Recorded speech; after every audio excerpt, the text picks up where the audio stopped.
Սեպտեմբերի 15-ից սկսած 5 շաբաթ շարունակ մայրաքաղաքի դպրոցները կանցնեն 6-օրյա աշխատանքային գրաֆիկի։ Սրա արդյունքում հոկտեմբերին նախատեսված աշնանային արձակուրդը աշակերտների համար մեկ շաբաթվա փոխարեն կդառնա երկշաբաթյա։ Փոփոխությունների պատճառը 2026 թվականի հոկտեմբերի 19-ից 30-ը Հայաստանում կայանալիք ՄԱԿ-ի COP17 համաժողովն է։ Ողջույն բարեկամներ, ինչպես գիտեք, անցյալ տարեվերջին մենք մի որոշում Արցախից տեղահանված առանձին խմբերի ընտանիքների համար նախատեսվում է բնակարանների վարձավճարի մասնակի հատուցում։ Facebook-ում տեսանյութ է հրապարակել Հայաստանի աշխատանքի և սոցիալական հարցերի նախարար Արսեն Թորոսյանը։ Ծրագրից կարող են օգտվել հատկապես այն ընտանիքները, որոնք հրաժարվել են բնակարանային ապահովման պետական աջակցության ծրագրից օգտվելու իրավունքից կամ արդեն իսկ չեղարկել են իրենց տրամադրված հավաստագրերը։ Պարտադիր պայման է նաև պետական սոցիալական բնակարանային ֆոնդի կացարանով ապահովման հերթացուցակում հաշվառված լինելը։ Ծրագրից կարող են օգտվել այլ ընտանիքները, որոնք ընտանիքի անդամներն ունեն անժամկետ առաջին կամ երկրորդ խմբի հաշմանդամություն կամ անժամկետ ֆունկցիոնալության սահմանափակման խորը կամ ծանր աստիճան կամ 60 եւ ավելի տարեկան են։ Անդամների տարիքի հանրագումարը 115 եւ ավելի է 2 անդամի դեպքում կամ 175 եւ ավելի 3 անդամի դեպքում։ Հատուցում ստանալու գործընթացը իրականացվում է առցանց, սակայն մինչև էլեկտրոնային հարթակում դիմում լրացները շահառուները պարտադիր պետք է անձամբ մոտենան միասնական սոցիալական ծառայության իրենց տարածքային կենտրոն սոցիալական բնակարանային ֆոնդում պաշտոնապես հերթագրվելու համար։ 2026 թվականի 6 ամիսների ընթացքում հանրապետությունում գրանցված հանցագործությունների թիվը Ներքին գործերի նախարարության ոստիկանության պետ Կամո Ցուցուլյանն ամփոփել է 2026 թվականի առաջին կիսամյակի հանցագործությունների վիճակագրությունը, թեև հանրապետությունում ընդհանուր հանցագործությունների թիվը փոքր-ինչ նվազել է, սակայն կտրուկ ավելացել են առանց վարորդական իրավունքի կամ այն կասեցված լինելու պայմաններում ղեկին նստելու դեպքերը։ Բացի այդ, արձանագրվել է տրանսպորտային միջոցներ վարելու իրավունքի զրկված կամ վարելու իրավունքը կասեցված անձի կողմից տրանսպորտային միջոց վարելու դեպքերի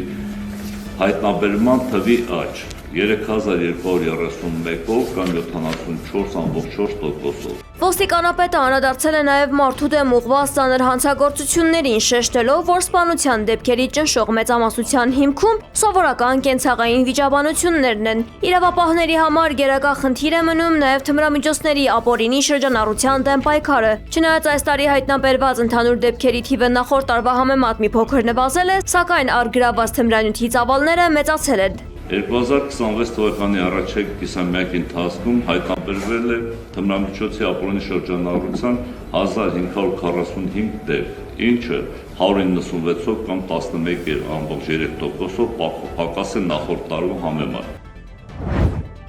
Բաքվի բանտերում տառապող հայ գերիների վերադարձը կարող է մինչև 10 տարի տևել։ Ըստ էության այս սցենարը չի բացառել քաղաքացիական պայմանագիր խմբակցության падգամավոր, նա պատասխանելով ընդդիմադիր падգամավորի մեղադրանքին իշխանության անգործության վերաբերյալ, ասել է հետևյալը. Երբ ասում եք չկա խաղաղություն, եթե գերիները չեն վերադարձել։ Այդ ձեր քարացած մտածելակերպը, դուք կարդացել եք ընդհանրապես երկրորդ համաշխարհային պատերազմից հետո գերիները երբ են վերադարձել երկրներ։ 10 տարի է տևել։ Դուք այդ գործընթացներից տեղյակ եք։ Սամվել Կարապետյանի ծննդյան օրվա նախօրեին տեղի է ունեցել Հայաստանի 100 լավագույն ուսանողներ մրցույթի մրցանակաբաշխությունը։ Անձամբ Սամվել Կարապետյանից իրենց հավաստագրերն են ստացել Հայաստանի բոլոր մարզերից և Արցախից ընտրված բարձր առաջադիմություն ունեցող ուսանողները։ Դուք լուրջ գործ ունեք շուտով անելու մեր հայրենիքի համար, մեր այս պրոցեսը լինելու է շարունակական, մենք միշտ օգնելու ենք մեր ուսանողներին, մենք միշտ հայտնաբերելու ենք լավագույն, տաղանդավոր մեր երիտասարդներին եւ ամեն ինչով փորձելու ենք ընթառաջենք, օգնենք։ Դուք գիտեք երևի ով է Սարգիս Կարապետյանը, հայրս է, ինքը 50 տարի դեռավել մանկավարժ է եղել եւ ես դրանով ուզում եմ ինչ-որ ձևով շարունակեմ իր գործը։ Ծրագրի շրջանակում յուրաքանչյուր ընտրված ուսանողի համար նախատեսվել է 1 ուսումնական տարվա ուսման վարձի փոխհատուցում։ Ընտրության ընթացքում կարևորվել է առաջադիմությունը,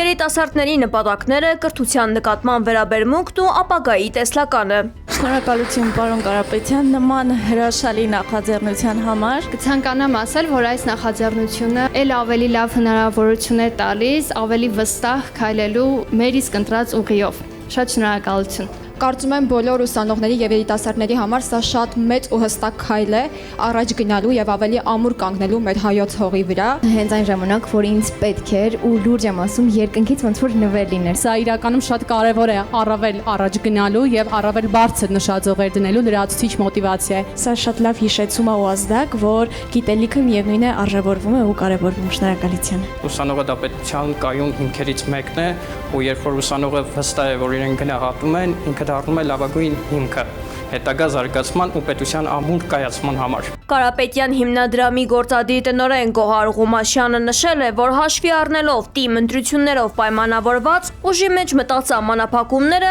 արդեն իսկ ընտրություններ նշանակված համայնքների ուսանողները չեն մասնակցել միջոցառմանը եւ այս փուլում նրանց ուսման վարձի փոխհատուցումը չի տրամադրվի։ Այն համայնքներում, որտեղ որ արդեն հայտարարված են թիմ ընտրությունների օրերը, այդ համայնքներից ընտրված ուսանողները այսօրվա միջոցառմանը ներկա չէին։ Հաշվի առնելով բարեգործական ոլորտի այդ արգելքը, մենք այդ ուսանողներին այսօրվա միջոցառմանը չենք հրավիրել եւ այս փուլում չենք կարող իրականացնել իրենց ուսման վարձի փոխհատուցումը։ Հարգելի գործընկերներ, այսօր պատգամավոր Լենա Մաթևոսյանի ծննդյան օրն է, շնորհավորենք նրան։ Ազգային ժողովում այսօր շնորհավորել են Ուժեղ Հայաստան խմբակցության պատգամավոր Լենա Մաթևոսյանի ծննդյան օրը։ Նախ շնորհակալ եմ ու քանի որ իմ ծնունդը համընկնում է մեր առաջնորդի Սամվել Կարապետյանի ծննդյան հետ, օրվա հետ, ուզում եմ շնորհավորել նաև մեծանուն հային իր ծննդյան օրվա կապակցությամբ։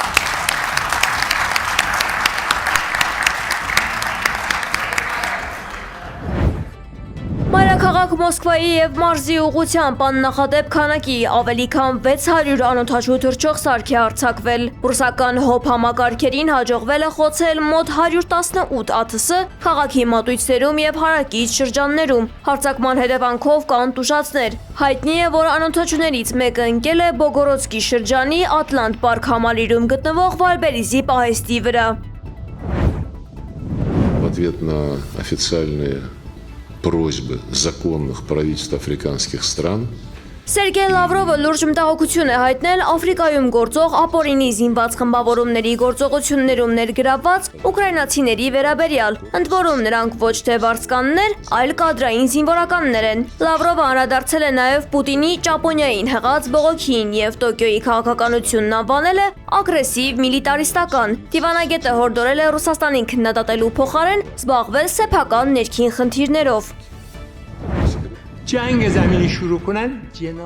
Իրաքում, Քուվեյթում կամ Բահրեյնում ամերիկյան թեկուզ 1 ռազմաբազայի գրավումը կվճռի ԱՄՆ-ի դեմ պատերազմի ելքը, հայտարարել է Իրանի խորհրդարանի պատգամավոր Մանուչեհր Մոթաքին։ Նա սպառնացել է, որ ցամաքային բախման դեպքում ամերիկացի զինվորների դիերը անգամ չեն վերադարձվի իրենց ընտանիքներին։ Այս կոշտ հայտարարությունն արվել է Հորմուզի նեղուցով անվտանգ նավարկության վերաբերյալ ԱՄՆ-Իրան 60-օրյա ժամանակավոր հուշագրի ժամկետի ավարտի ֆոնին։ Թեհրանը հայտնել է, որ նեղուցով նոր տարանցիկ երթուղու շուրջ համաձայնության է հասել Օմանի հետ եւ այժմ կողմերը քննարկում են մանրամասները։ Տարածաշրջանային հարցերն ու երկկողմ համագործակցությունն ամրապնդելու նպատակով Իրանի խորհրդարանի խոսնակ Մուհամմադ Բահեր Ղալիբաֆը պատրաստվում է մեկնել Իրաք։